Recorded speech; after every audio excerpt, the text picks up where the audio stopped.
দুর্বৃত্তদের হামলার ৩ দিন পর মারা গেলেন সাঈদীর বিরুদ্ধে রাষ্ট্রপক্ষের সাক্ষী মোস্তফা হালদার। ঘটনায় জড়িত সন্দেহে আটক ৬। যুদ্ধাপরাধের বিচারে সাক্ষ্য দেওয়ার কারণেই এই হত্যাকাণ্ড, দাবি স্বজনের। সাক্ষীর ব্যাপার নিয়ে এই ঘটনা চলছে। আমার ভাতিজার সাক্ষী দিয়ে সবকিছু করিয়া আজ আমার ভাতিজার জান যায়। সাক্ষীদের নিরাপত্তা নিয়ে আন্তর্জাতিক অপরাধ ট্রাইব্যুনালের উদ্বেগ। দেখছিলেন প্রধান শিরোনাম। দুপুরের সময় আপনাদের সঙ্গে আছি আমি শেখ ফাতেমা বারা এবং আমি তৌহিদ হোসেন। এবারে অন্যান্য শীর্ষ সংবাদ। রায় পুনর্বিবেচনার আবেদন করতে আইনজীবীদের পরামর্শ দিলেন কাদের মোল্লা। সরকারের নির্দেশ পেলে ফাঁসি কার্যকর করতে প্রস্তুত জেল কর্তৃপক্ষ।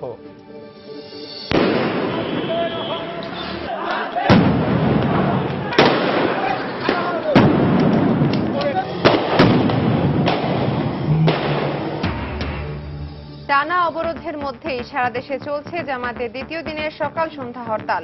বিভিন্ন স্থানে বিক্ষিপ্ত আগুন, সংঘর্ষ। সুস্থ হয়ে উঠলেও অবরোধের আগুনে দগ্ধদের স্বাভাবিক জীবনে ফিরিয়ে আনতে সম্মিলিত প্রচেষ্টার তাগিদ। বিদ্যমান রাজনৈতিক পরিস্থিতি নিয়ে মানবাধিকার কর্মীদের উদ্বেগ। সহিংসতায় হতাহতদের ব্যাপারে পদক্ষেপ না নেয়ায় সরকারের সমালোচনা। এবং মিটফোর্ড হাসপাতালে চিকিৎসক ও কর্মচারীদের মধ্যে উত্তেজনা অব্যাহত।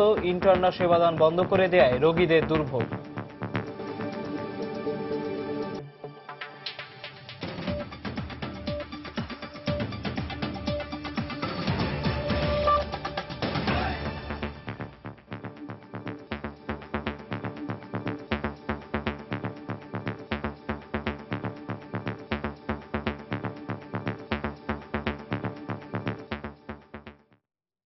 শুরুতে তারানক প্রসঙ্গ। রাজধানীর বারিধারায় ইউএনডিপির এক কর্মকর্তার বাসায় আওয়ামী লীগের সাধারণ সম্পাদক সৈয়দ আশরাফ, বিএনপির ভারপ্রাপ্ত মহাসচিব মির্জা ফখরুল ইসলাম আলমগীর, জাতীয় পার্টির মহাসচিব রুহুল আমিন হাওলাদার এবং বাংলাদেশের Jatiya party BJP chairman Andaleeb Rahman পার্থের সঙ্গে জাতিসংঘের বিশেষ দূত তারানকর বৈঠকের কথা। দর্শক, এই মুহূর্তে বারিধারায় আছেন আমাদের রিপোর্টার মৌসুমী ইসলাম। আমরা এখন সরাসরি চলে যাচ্ছি তার কাছে।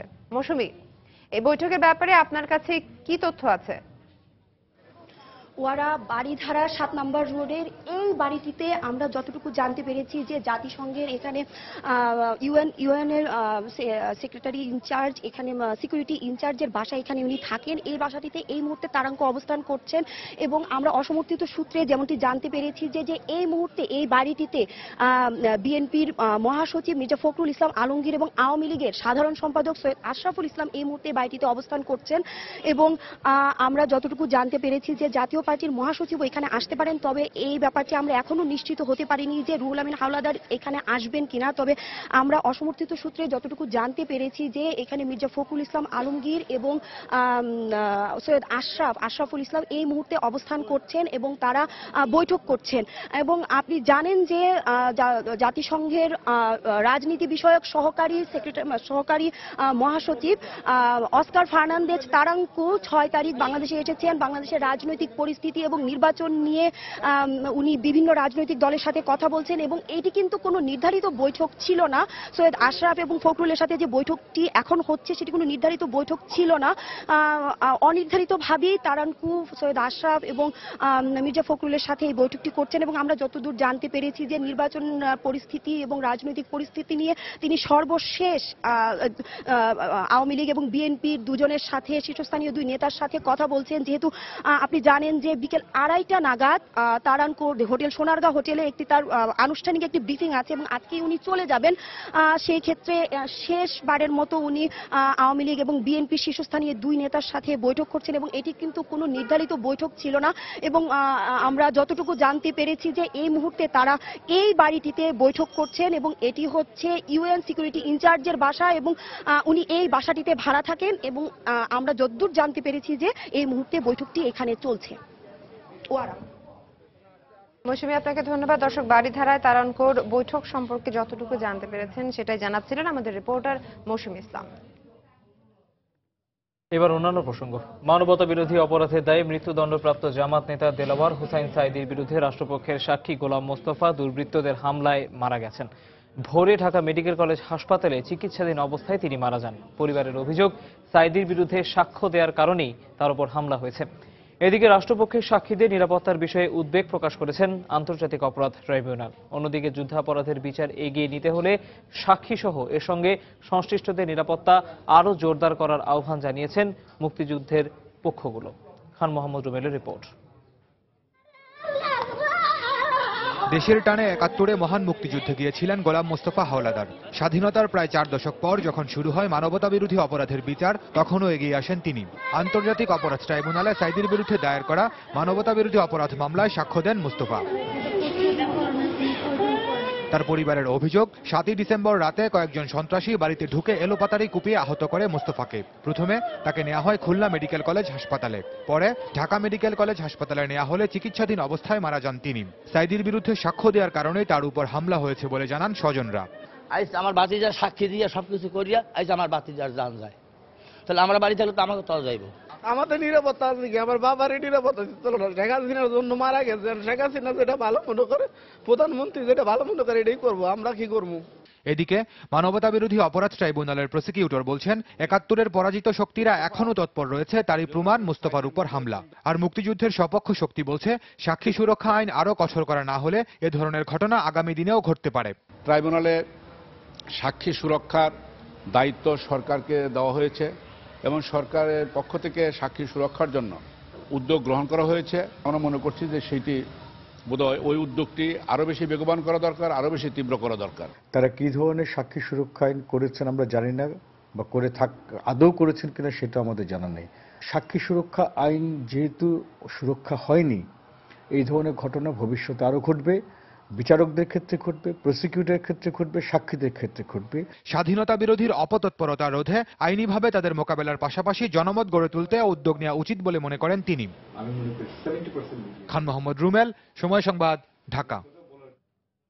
এদিকে নিজের আইনজীবীদের আপিল বিভাগের রায় পুনর্বিবেচনার আবেদন করার পরামর্শ দিয়েছেন মৃত্যুদণ্ড পরোয়ানাপ্রাপ্ত জামায়াত নেতা কাদের মোল্লা। তবে রাষ্ট্রপতির কাছে প্রাণ ভিক্ষার আবেদন করবেন কিনা তা ২১ বা ২২ ডিসেম্বর জানাবেন। সকালে ঢাকা কেন্দ্রীয় কারাগারে কাদের মোল্লার সাথে সাক্ষাৎ করেন তার আইনজীবীরা। সেখান থেকে ফিরে এসে ব্যারিস্টার আব্দুর রাজ্জাক জানান, তার মক্কেলের পরামর্শ অনুযায়ী খুব দ্রুত তারা রায় পুনর্বিবেচনার আবেদন করবেন। অন্যদিকে ঢাকা কেন্দ্রীয় কারাগারের সিনিয়র জেল সুপার বলেছেন, প্রাণ ভিক্ষার আবেদনের জন্য কাদের মোল্লা ১৫ দিন সময় পাবেন বলে তার আইনজীবী যে দাবি করেছেন তা সঠিক নয়।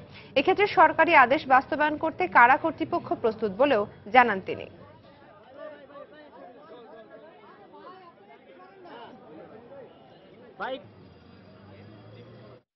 যত তাড়াতাড়ি সম্ভব আমরা রিভিউ পিটিশন দাখিল করব।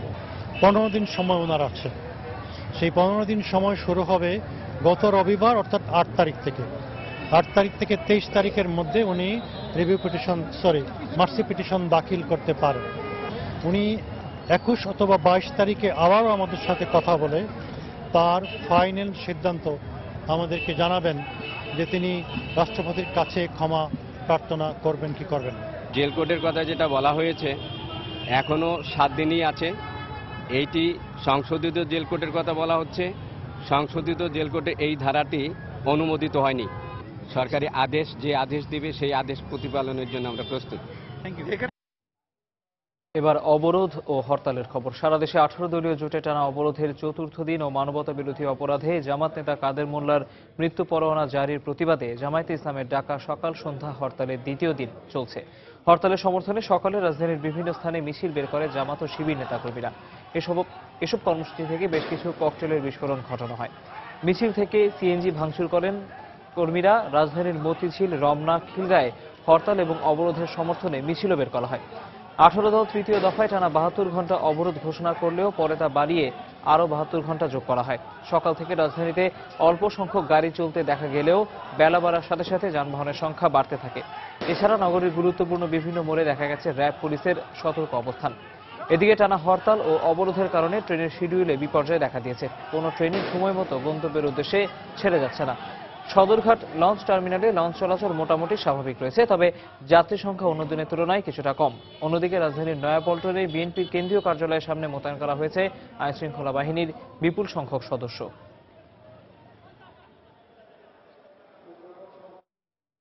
বিভিন্ন স্থানে বিক্ষিপ্ত আগুন, ভাঙচুর ও সংঘর্ষের মধ্য দিয়ে রাজধানীর বাইরে চলছে 18 দলের অবরোধ ও জামায়াতের হরতাল। এর মধ্যে রাজশাহীতে শিবিরের সাথে আইনশৃঙ্খলা রক্ষাকারী বাহিনীর সংঘর্ষে 3 পুলিশ সদস্য সহ 27 জন আহত হয়েছেন। এই ঘটনায় 17 জনকে আটক করেছে পুলিশ। এছাড়া নারায়ণগঞ্জে পেট্রোল বোমা সহ 2 শিবির কর্মীকে আটক করেছে পুলিশ। ব্যুরো প্রতিবেদক ও জেলা প্রতিনিধিদের পাঠানো তথ্য ও ছবি নিয়ে প্রতিবেদন। মঙ্গলবার সকালে রাজশাহী নগরীর বিনোদপুর বাজার এলাকায় শিবিরের নেতাকর্মীরা মিছিল বের করলে পুলিশ বাধা দেয়। এ সময় আইন শৃঙ্খলা বাহিনীর সাথে ধাওয়া পাল্টা ধাওয়ার এক পর্যায়ে শিবির কর্মীরা পুলিশকে লক্ষ্য করে ব্যাপক ইটপাটকেল নিক্ষেপ করে। পরিস্থিতি নিয়ন্ত্রণে রাবার বুলেট ও টিয়ার শেল নিক্ষেপ করে পুলিশ। এদিকে সকাল 7:30টার দিকে বন্দরনগরী চট্টগ্রামের ব্যাপারীপাড়া এলাকায় একটি ঝটিকা মিছিল থেকে বেশ কয়েকটি ককটেলের বিস্ফোরণ ঘটায় জামায়াত শিবির কর্মীরা। এ সময় তারা 2টি টেম্পুতে আগুন ধরিয়ে দেয়। এছাড়া বাদুরতলা ওয়্যারলেস রেলগেট এলাকায় ঝটিকা মিছিল থেকে ককটেল বিস্ফোরণ এবং সিএনজি অটোরিকশা ভাঙচুর করে হরতাল সমর্থকরা। এ সময় তারা রাস্তায় আগুন জ্বালিয়ে বিক্ষোভ করে। সিলেটে সকালে নগরীর শিবিরের কার্যালয়ে পুলিশ অভিযান চালায়। এ ঘটনায় ক্ষুব্ধ হয়ে শিবির কর্মীরা নগরীর বেশ কয়েকটি সড়কে নেমে যানবাহনে ভাঙচুর চালায়। এছাড়া সিলেটের শিবগঞ্জে পুলিশের একটি গাড়িতে আগুন ধরিয়ে দেয় পিকেটাররা। ফেনীতে সকালে জামায়াত শিবির কর্মীরা ঢাকা চট্টগ্রাম মহাসড়কের মহিপাল চৌরাস্তা সহ শহরের বিভিন্ন এলাকায় মিছিল করে। এ সময় রাস্তায় টায়ার জ্বালানো সহ বড় বড় গাছের গুঁড়ি দিয়ে রাস্তায় ব্যারিকেড দেয় পিকেটাররা। পরে পুলিশ এসে আগুন নিভিয়ে ব্যারিকেড সরিয়ে দেয়। চাঁদপুরে পদ্মা, মেঘনা ও ডাকাতিয়া নদীর মোহনায় 1 ঘণ্টা নৌযান অবরোধ করে 18 দলীয় জোটের নেতাকর্মীরা। এ সময় একটি যাত্রীবাহী লঞ্চে ইট পাটকেল ছোড়ে অবরোধকারীরা। এছাড়া নারায়ণগঞ্জে ঢাকা মুন্সিগঞ্জ সড়কের কাশীপুর এলাকায় সকাল 8টার দিকে বিএনপি কর্মীরা সড়ক অবরোধের চেষ্টা করলে পুলিশের সঙ্গে ধাওয়া পাল্টা ধাওয়া ও সংঘর্ষের ঘটনা ঘটে। এতে কমপক্ষে 10 জন আহত হন। সাবিহা নিপা, সময় সংবাদ। এবার অবরোধের আগুনে দগ্ধদের নিয়ে একটি বিশেষ রিপোর্ট। দেশের বিভিন্ন হাসপাতালে চিকিৎসাধীন রয়েছেন অবরোধ আর হরতালের সহিংসতার আগুনে পুড়ে যাওয়া রোগীরা। কারো হাত, কারো পা, কারো বা মুখসহ শরীরের বিভিন্ন অংশ পুড়ে গেছে এই রাজনৈতিক সহিংসতার আগুনে। বিশেষজ্ঞরা বলছেন এই সহিংসতা শুধু তাদের শরীরে ক্ষত তৈরি করেনি, করেছে অপূরণীয় মানসিক ক্ষতিও। একমাত্র মানসিক জোরই পারে এই ক্ষতিগ্রস্তদের আবারও সুস্থ স্বাভাবিক জীবনে ফিরিয়ে আনতে। আর এই জন্য পরিবার, সমাজ এবং সরকারকে জোরালো ভূমিকা পালনের আহ্বান জানিয়েছেন মনোবিশেষজ্ঞরা। আমার এখানে শুয়ে থাকতে ভালো লাগে না, আমি তাড়াতাড়ি সুস্থ হয়ে যাবো, আমি বাসায় যাই। পোড়া শরীরের জ্বলুনি হয়তো এক সময় শেষ হবে, কিন্তু ফিরে পাবে কি আবার আগে সেই স্বাভাবিক জীবন? আগুনে পুড়ে যাবার ভয়াবহ এই অভিজ্ঞতাকে হয়তো বাকিটা জীবন বহন করতে হবে তাদের। আপনজনদের সাথে বেঁচে থাকার আরেকটি সুযোগ হয়তো পেয়েছেন, কিন্তু নিরাপত্তাহীনতা আর ভীতি গেঁথে গেছে তাদের মনে। আমার ভয় পাইছে, বাবা আমারে বাসা, আব্বা আমারে বাসা। রাত্রে ভয় পায়, রাত্রে সাইবা খায় ওরে ভয় পায়, দেশে যেতে চায়, দেশের ভয় আমি ঢাকা থাকুক না। মানসিকভাবে আঘাত পাওয়া এসব রোগীদের কাউন্সেলিং এর প্রয়োজনীয়তার কথা বলা হচ্ছে। আর ভবিষ্যৎ জীবনের প্রতিবন্ধকতা মোকাবেলায় তাদের মানসিকভাবে শক্তি যোগানোর জন্য পরিবার এবং সমাজকে মানবিক হওয়ার পরামর্শ দিয়েছেন মনোরোগ বিশেষজ্ঞ। শারীরিক যে বিকলাঙ্গতা সেটা না, মনস্তাত্ত্বিকভাবে তারা ভয়াবহ ক্ষতের শিকার হয়ে গেল। এই ধরনের কোনো ঘটনা যখন তাকে মনে করিয়ে দিবে, সেই ঘটনা কোষে অ্যাভয়েড করতে পারে। দীর্ঘমেয়াদী যদি তার পুনর্বাসন না হয়, তাহলে এই ক্ষত থেকে তার বেরিয়ে আসা খুব কষ্টসাধ্য হবে। এদিকে পোড়া রোগীদের পুরোপুরি সুস্থ হতে দীর্ঘমেয়াদী চিকিৎসার প্রয়োজনীয়তার কথা বললেন চিকিৎসকেরা। একদম যে স্বাভাবিক অবস্থায় নিয়ে আসা যাবে সেটা কোনোদিনই বলা সম্ভব না। স্কার একটা থাকবেই, অনেক দিন পর্যন্ত এই স্কার থেকে সে অনেক কষ্ট পায়, তাকে সবসময় একটা জ্বালা যন্ত্রণা থেকেই যায়। বার্নের চিকিৎসা কিন্তু ফলো আপ করতে হয়। রাজনৈতিক সহিংসতার শিকার নিরপরাধ এই মানুষগুলোর সুস্থ স্বাভাবিক জীবনের জন্য পুনর্বাসনের উপর জোর দিয়েছেন চিকিৎসকেরা। ফাহমিদা শম্পা, সময় সংবাদ, ঢাকা। দুপুরের সময় আরো থাকছে। যথাসময়ে শেষ হবে বার্ষিক পরীক্ষা, বললেন শিক্ষামন্ত্রী। বছরের শুরুতে শিক্ষার্থীদের হাতে নতুন বই তুলে দেওয়ার আশ্বাস। 2 ইন্টার্নি চিকিৎসককে লাঞ্ছিত করার ঘটনা নিয়ে রাজধানীর মিটফোর্ড হাসপাতালে চলছে ইন্টার্নদের লাগাতার কর্মবিরতি। এদিকে ইন্টার্ন চিকিৎসকরা সেবাদান বন্ধ করে দেয় দুর্ভোগ পোহাচ্ছেন রোগীরা। তুচ্ছ ঘটনাকে কেন্দ্র করে গত রাতে চিকিৎসক কর্মচারীদের সংঘর্ষ বাধে, এতে 4 জন আহত হন। এই ঘটনায় হাসপাতালের স্টাফ কোয়ার্টার ও জরুরি বিভাগে ভাঙচুর চালায় বিক্ষুব্ধ চিকিৎসকরা। শেষ খবর পাওয়া পর্যন্ত হাসপাতালের কর্মচারী ও ইন্টার্নদের মধ্যে এখনো উত্তেজনা চলছে। এদিকে উদ্ভূত সমস্যার সমাধানে দুপক্ষকে নিয়ে বৈঠক করছে কর্তৃপক্ষ। ব্লাড রিপোর্ট নিয়ে যখন আমাদের ব্লাড ব্যাংকে গেছে, ওইখানে ইন্টার্নি ডাক্তারদের সাথে ওইখানে যে আমাদের কর্তব্যরত কর্মচারী যে ছিলেন ওনার সাথে একটা ভুল বোঝাবুঝি আর কি। ঘটনার সুষ্ঠু তদন্ত সাপেক্ষে মানে এটা একটা সুরাহা করা, আর ভবিষ্যতে যাতে এই ধরনের ঘটনার পুনরাবৃত্তি না ঘটে সে ব্যাপারে ব্যবস্থা করা। ৭১ রাজাকারদের বিচার বাধাগ্রস্ত করতে এবং তাদের সাজা থেকে বাঁচানোর উদ্দেশ্য নিয়ে বিরোধী দল মাঠে নেমেছে বলে মন্তব্য করেছেন ঢাকা মহানগর আওয়ামী লীগের যুগ্ম সাধারণ সম্পাদক অ্যাডভোকেট কামরুল ইসলাম। সকালে জাতীয় প্রেস ক্লাবে বঙ্গবন্ধু মানব কল্যাণ পরিষদ আয়োজিত আলোচনা অনুষ্ঠানে তিনি বক্তব্য রাখেন। একই অনুষ্ঠানে আওয়ামী লীগের প্রচার সম্পাদক ডক্টর হাসান মাহমুদ বলেন, বিএনপি অপরাজনীতি করে বলেই ক্ষমতার লোভে সমগ্র দেশের মানুষকে রুদ্ধ করে রেখেছে। এদিকে আলাদা অন্য এক অনুষ্ঠানে ঢাকা মহানগর আওয়ামী লীগের সাধারণ সম্পাদক মোফাজ্জল হোসেন চৌধুরী মায়া বলেছেন, যারা জনগণের ভোটের অধিকার নিয়ে ছিনিমিনি খেলে তাদের রাজপথে মোকাবেলা করতে নেতাকর্মীরা প্রস্তুত রয়েছে। ৭১-এর ঘাতকরা সেই পরাজিত শক্তি, জামাত শিবির খালেদা জিয়া সবারই উৎস এবং সবাই একই শক্তি। এই শক্তি আজকে ঐক্যবদ্ধভাবে এক হয়ে একাত্তা হয়ে আজকে মাঠে নেমেছে দেশটাকে ধ্বংসের জন্য, দেশের সকল প্রতিষ্ঠাকে ধ্বংস করার জন্য, এবং দেশের মানুষের বিরুদ্ধে তারা যুদ্ধ ঘোষণা করেছে। সাধারণ মানুষ তাদের প্রতিপক্ষ। যাদের সাজা হয়েছে বা যাদের সাজা হবে সামনে, যাদের চূড়ান্ত রায় যার আমরা পেয়েছি বা আরো পাবো, এদেরকে তারা মুক্তি দিতে চায়, এদেরকে বাঁচাতে চায়। এই মিশন নিয়ে কিন্তু তারা মাঠে নেমেছে। বিরোধী দল তাদের শুধুমাত্র রাজনৈতিক দাবি ক্ষমতায় যাওয়ার নিশ্চয়তা বিধান করার জন্য তারা যেইভাবে সমগ্র বাংলাদেশের মানুষকে অবরুদ্ধ করে রেখেছে, এটি রাজনীতি নয়, এটি অপরাজনীতি। যারা ভোটের অধিকার নিয়ে ছিনিমিনি খেলবেন, রাজপথে তাদের মোকাবেলা করা হবে, তাদেরকে কোনো ছাড় দেওয়া হবে না। রাজনৈতিক অস্থিরতার কারণে বার্ষিক পরীক্ষা না নিয়ে অটো প্রমোশনের কোনো সুযোগ নেই বলে জানালেন শিক্ষামন্ত্রী নুরুল ইসলাম নাহিদ। সকালে শিক্ষা মন্ত্রণালয়ে এক ব্রিফিংয়ে শিক্ষামন্ত্রী সাংবাদিকদের এই কথা জানান। এ সময় তিনি আরো বলেন, যথাসময়ের মধ্যে বার্ষিক পরীক্ষা শেষ করে নতুন বছরের শুরুতে শিক্ষার্থীদের হাতে নতুন বই তুলে দেওয়া হবে। আমরা আশা করি যে পরীক্ষা হবে এবং ফলাফল প্রকাশিত হবে, কোনো অটো প্রমোশনের কোনো চিন্তা আমাদের মধ্যে নেই এবং সেটা কোনো প্রয়োজনও হবে না। আমরা সমস্ত প্রতিকূল অবস্থা মোকাবেলা করে আমরা আমাদের ছেলেমেয়েদেরকে নিয়ে নিরাপদে আমরা পরীক্ষা শেষ করে আমরা ফলাফল দিব।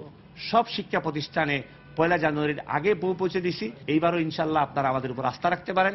বছরের পয়লা দিন তারা পাঠ্যবস্তু উৎসব পালন করেই যার যার বই নিয়ে বাড়ি ফিরবেন। বর্তমানে দেশের মানবাধিকার পরিস্থিতি অত্যন্ত নাজুক ও হতাশাব্যঞ্জক বলে মন্তব্য করেছেন মানবাধিকার আন্দোলনের নেতারা। সাম্প্রতিক সময়ে রাজনৈতিক সহিংসতায় হতাহতদের ব্যাপারে সরকার কোনো পদক্ষেপ না নেয়ায় উদ্বেগ প্রকাশ করে কঠোর সমালোচনা করেছেন তারা। আরো জানাচ্ছেন আশিকিন প্রিন্স। দেশে চলমান রাজনৈতিক সংকটের মধ্যে কয়েক দফা অবরোধের ডাক দেয় দেশের কয়েকটি রাজনৈতিক দল। অবরোধের সময় অগ্নিদগ্ধ হয়ে মারা যান বেশ কয়েকজন নিরীহ মানুষ। ঢাকা মেডিকেল কলেজের বার্ন ইউনিটের হিসাব মতে এ সময় অগ্নিদগ্ধ হয়ে প্রাণ হারিয়েছেন 13 জন, চিকিৎসাধীন রয়েছেন 32 জন।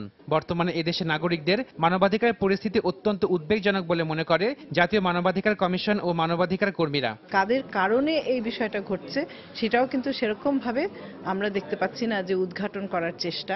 রাষ্ট্রীয় কিছু সহিংসতা আমরা প্রত্যক্ষ করেছি, সেটা মানবাধিকারের দৃষ্টিকোণ থেকে উদ্বেগের বিষয়। যে নিরাপত্তা প্রদান করা এবং নিশ্চিত করা রাষ্ট্র এবং সরকারের দায়িত্ব, রাষ্ট্র প্রাথমিক সেই দায়িত্ব যথাযথভাবে পালন করছে বলে মনে হচ্ছে না। মানবাধিকার সংস্থা আইন ও সালিশ কেন্দ্রের হিসাব মতে 2012 সালে রাজনৈতিক সহিংসতার ঘটনা ঘটেছে 595টি, প্রাণ হারিয়েছেন 84 জন। 2013 সালে প্রাণ হারিয়েছেন 425 জন। অধিকারের হিসাব মতে 2013 সালের নভেম্বর পর্যন্ত প্রাণ হারিয়েছেন 391 জন। এর মধ্যে শুধু নভেম্বরে প্রাণ হারিয়েছেন 52 জন। মানবাধিকার নেতৃবৃন্দ বলছেন, বর্তমানে মানুষের মনে যে নিরাপত্তাহীনতার বোধ কাজ করছে তা মানবাধিকারের লঙ্ঘন। নির্ভয়ে নিঃসংকোচ চিত্তে আমি আমার স্বাভাবিক জীবন আমি বাহিত করব, এটি কিন্তু হবার কথা। নিরাপত্তাহীনতার বোধটি মানুষের মর্যাদাকে দারুণভাবে ক্ষুণ্ণ করে। এমন এমন মানুষ এখানটায় আক্রমণের শিকার হয়েছে, মৃত্যুবরণ করতে বাধ্য হয়েছে, তাদেরকে জ্বালিয়ে দেওয়া হয়েছে। সেইটা যদি বিচার করি আমরা, তাহলে দেখতে হবে যে এই সমাজে তাদের নিরাপত্তা বোধটা কিন্তু ভীষণভাবে নড়ে গেছে। যারা সহিংসতায় প্রাণ হারিয়েছেন তাদের অধিকার রক্ষার দায়িত্ব সরকারের উপরই বর্তায় বলে মনে করেন তারা। এই ধরনের অপরাধে রাষ্ট্র নিজেই বাদী হয়ে বিচারটা শুরু করতে পারে। রাষ্ট্র কিন্তু সেরকম কোনো উদ্যোগ আমরা এখন পর্যন্ত দেখতে পাচ্ছি না। আপনি যদি যথাযথভাবে তাদের শনাক্ত করতে না পারেন, তাদেরকে যদি বিচার আওতায় নিয়ে আসতে না পারেন, তাহলে তো আমরা বলবো যে রাষ্ট্র তাহলে তোমার উপরে দায় বর্তাচ্ছে। মানবাধিকার কমিশনের চেয়ারম্যান জানান, সহিংসতায় যারা নিহত বা আহত হয়েছেন তাদেরকে অভিযোগ করলে বিচার পাওয়ার ক্ষেত্রে কমিশন তাদের হয়ে কাজ করবে। অভিযোগ আপনারা দিলে। আশাকিন প্রিন্স, সময় সংবাদ, ঢাকা। আরেকবার জানিয়ে দিচ্ছি দুপুরের সময়ের শীর্ষ সংবাদগুলো। অবশেষে মারা গেলেন সাঈদীর বিরুদ্ধে রাষ্ট্রপক্ষের সাক্ষী মোস্তফা। ট্রাইব্যুনালের উদ্বেগ, হামলার ঘটনায় জড়িত সন্দেহে আটক 6। রায় পুনর্বিবেচনার আবেদন করতে আইনজীবীদের পরামর্শ দিলেন কাদের মোল্লা। সরকারের নির্দেশ পেলে ফাঁসি কার্যকর করতে প্রস্তুত জেল কর্তৃপক্ষ।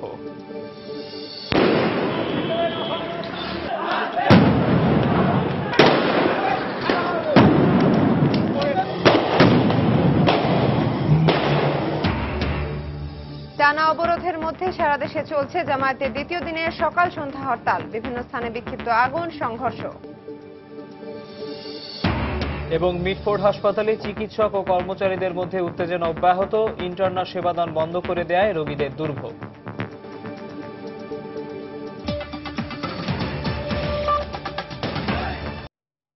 একের পর এক টানা অবরোধ ও হরতালে রাজশাহীতে চরম দুর্ভোগে পড়েছেন রেল ও সড়ক পথে যাত্রীরা। ভয় আশঙ্কা মাথায় নিয়ে ঘর ছেড়ে বের হলেও ঘন্টার পর ঘন্টা অপেক্ষা করতে হচ্ছে রেল স্টেশনে। অন্যদিকে বাস চলাচল বন্ধ হয়ে যাওয়ায় এই সেক্টরের সাথে জড়িতরা এখন দিশেহারা। সাইফুর রহমান রকির প্রতিবেদন। বিরোধী দলের টানা অবরোধ আর হরতালের কারণে বন্ধ রয়েছে রাজশাহী থেকে অভ্যন্তরীণ বা দূরপাল্লা সব রুটের বাস চলাচল। আর ট্রেন চলাচল করলেও রয়েছে নানা অনিশ্চয়তা আর আতঙ্ক। রেলপথে বিভিন্ন স্থানে খুলে ফেলা হচ্ছে স্লিপার বা ফিশ প্লেট। এতে দুর্ঘটনার কবলে পড়ে আটকা পড়ছে ট্রেন। ফলে ঘন্টার পর ঘন্টা অপেক্ষা করতে হচ্ছে যাত্রীদের। সব মিলে সীমাহীন দুর্ভোগে পড়েছেন বিভিন্ন গন্তব্যের যাত্রীরা। আমরা 6:30 থেকে এখানে বসে আছি, ওই অবস্থায় এখন পর্যন্ত কোনো খবরই নেই। বাস নাই, বুটবুটি, অটো কিছুই নাই। এখন একমাত্র রাস্তা হচ্ছে ট্রেন। রাস্তার মধ্যে কি হবে কি না হবে তার কোনো পাচ্ছি না, শান্তি পাচ্ছি না। এদিকে টানা আন্দোলন কর্মসূচির ফলে পরিবহনের সাথে যুক্ত অনেকেরই রুটি রুজি বন্ধ হয়ে গেছে। আর ট্রেনের ক্ষেত্রে শিডিউল বিপর্যয়ের পাশাপাশি যাত্রী সংখ্যাও আগের তুলনায় কমে গেছে বলে জানিয়েছেন স্টেশন মাস্টার। যেহেতু টাইমলি ট্রেনটা ছাড়া যাচ্ছে না, অনেক যাত্রী আসার পরে টিকিট ফেরত দিয়ে ঘরত যাচ্ছে। আগের চেয়ে অনেক যাত্রী কমে গেছে। লক্ষ লক্ষ শ্রমিক যারা এই পরিবহনের সাথে জড়িত, যাদের রুটি রুজি পরিবহনের উপরে নির্ভরশীল, তারা আজকে দিশেহারা হয়ে গেছে। এই অবস্থায় সাধারণ মানুষের কথা মাথায় রেখে রাজনৈতিক দলগুলোকে আলোচনার মাধ্যমে চলমান সংকট নিরসন করার দাবি জানিয়েছেন দুর্ভোগে পড়া সাধারণ যাত্রীরা। হরতাল চাই না, অবরোধ চাই না, আমরা শান্তিপূর্ণ বাংলাদেশ দেখতে চাই। দুই নেত্রী এক জায়গাতে হয়ে যদি মনে করেন যে একটা সমাজস্থ হয়, সবচেয়ে আমাদের ভালো হয়। বিএনপির নেতৃত্বাধীন 18 দলীয় জোটের অবরোধ বা হরতাল কর্মসূচিতে পরিবহন সেক্টরকে আওতামুক্ত রাখার দাবি জানিয়েছেন সড়ক পরিবহন সংশ্লিষ্টরা।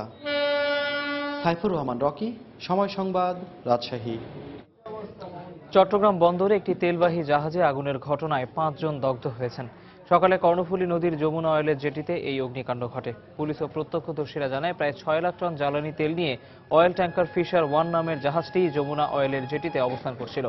সকাল 9:30টার দিকে হঠাৎ করেই এর একটি কেবিনে আগুন ধরে যায়। মুহূর্তের মধ্যেই তা ছড়িয়ে পড়ে আরও কয়েকটি রুমে। খবর পেয়ে ফায়ার সার্ভিসের 5টি, নৌবাহিনীর 4টি এবং বন্দরের একটি ইউনিট এসে প্রায় 1.5 ঘন্টা চেষ্টার পর আগুন নিয়ন্ত্রণে আনে। আগুনে পুড়ে যাওয়া 5 জনের মধ্যে 3 জনকে আশঙ্কাজনক অবস্থায় চট্টগ্রাম মেডিকেল কলেজ হাসপাতালে ভর্তি করা হয়েছে।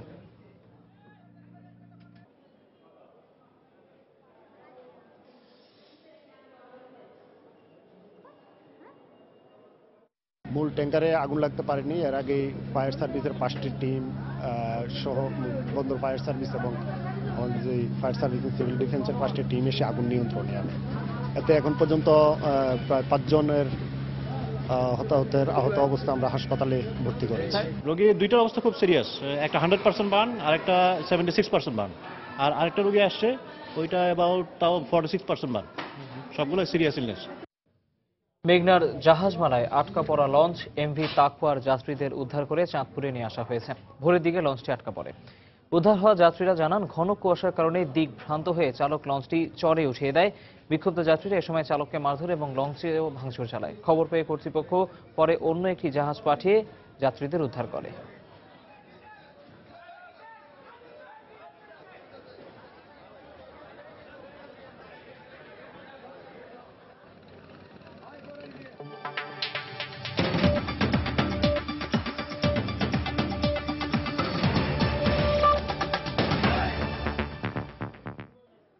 নেলসন ম্যান্ডেলার শেষকৃত্যানুষ্ঠানে প্রায় 60টি দেশের সরকার প্রধান অংশ নেবেন বলে জানিয়েছে দক্ষিণ আফ্রিকা। আজ জোহান্সবার্গে একটি স্টেডিয়ামে রাষ্ট্রীয়ভাবে বর্ণবাদ বিরোধী আন্দোলনের প্রতীক নেলসন ম্যান্ডেলার শেষকৃত্য অনুষ্ঠিত হবে। এদিকে পার্লামেন্ট বিশেষ অধিবেশন ডেকে কিংবদন্তি ম্যান্ডেলার স্মৃতিচারণ করেছেন দেশটির রাজনৈতিক নেতারা। ওদিকে জাতিসংঘ মহাসচিব বান কি মুন, মার্কিন প্রেসিডেন্ট বারাক ওবামা, ব্রিটিশ প্রধানমন্ত্রী ডেভিড ক্যামেরন, ফরাসি প্রেসিডেন্ট ফ্রাঁসোয়া ওলাদো মঙ্গলবারের এই অনুষ্ঠানে যোগ দেবেন। এছাড়া 15ই ডিসেম্বর নেলসন ম্যান্ডেলাকে সমাহিত করার আগে 3 দিন তার শবদেহ নিয়ে পদযাত্রা অনুষ্ঠিত হবে। আগামী বুধ, বৃহস্পতি ও শুক্রবার সকালে রাজধানী প্রিটোরিয়ার সড়কে ম্যান্ডেলার মৃতদেহ নিয়ে শোক মিছিল করবে দক্ষিণ আফ্রিকাবাসী। গেল বৃহস্পতিবার ম্যান্ডেলার মৃত্যুর পর থেকেই জোহান্সবার্গে তার বাড়ির সামনে জড়ো হয়ে ফুল দিয়ে শ্রদ্ধা জানাচ্ছেন অসংখ্য ভক্ত।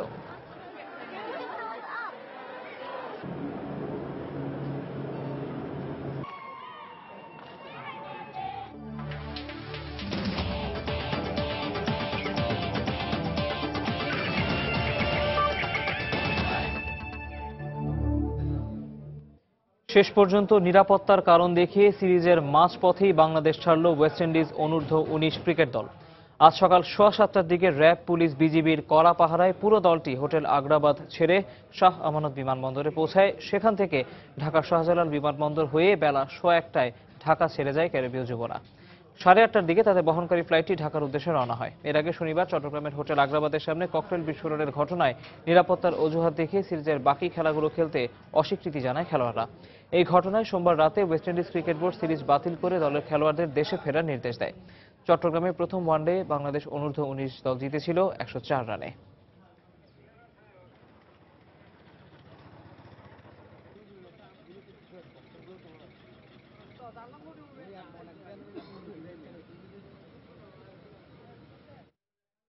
উয়েফা চ্যাম্পিয়ন্স লিগের খবর। মঙ্গলবার রাতে মাঠে গড়াবে চ্যাম্পিয়ন্স লিগের গ্রুপ পর্বের শেষ রাউন্ডের খেলা। এদিন এই গ্রুপে ম্যানচেস্টার ইউনাইটেড মুখোমুখি হবে শাখতার দোনেৎস্কের। বি গ্রুপে রিয়াল মাদ্রিদ কোপেনহেগেনের এবং জুভেন্টাস মুখোমুখি হবে গালাতাসারের। এছাড়া সি গ্রুপে পিএসজি খেলবে বেনফিকার বিপক্ষে।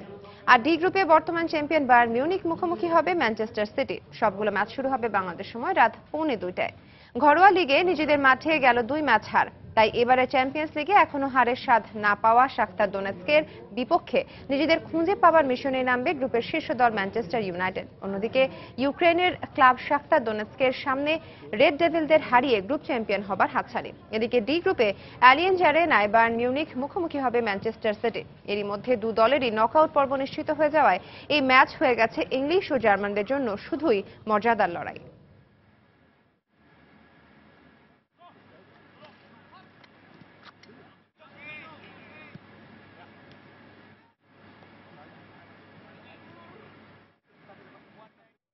দুপুরের সময় এই পর্যায়ে শীর্ষ খবরগুলো জানিয়ে দিচ্ছে আরো একবার।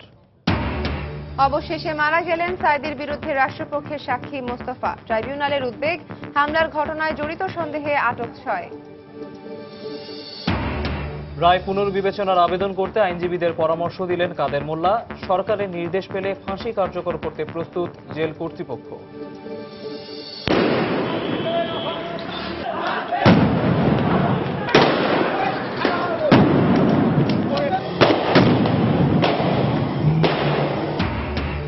টানা অবরোধের মধ্যে সারা দেশে চলছে জামায়াতের দ্বিতীয় দিনের সকাল সন্ধ্যা হরতাল। বিভিন্ন স্থানে বিক্ষিপ্ত আগুন, সংঘর্ষ। এবং মিটফোর্ড হাসপাতালে চিকিৎসক ও কর্মচারীদের মধ্যে উত্তেজনা অব্যাহত। ইন্টার্না সেবাদান বন্ধ করে দেয় রোগীদের দুর্ভোগ। দর্শক, এই ছিল আমাদের দুপুরের সময়। যে কোনো খবর পেতে ভিজিট করুন সময়নিউজ.tv আর সঙ্গে থাকুন সময়।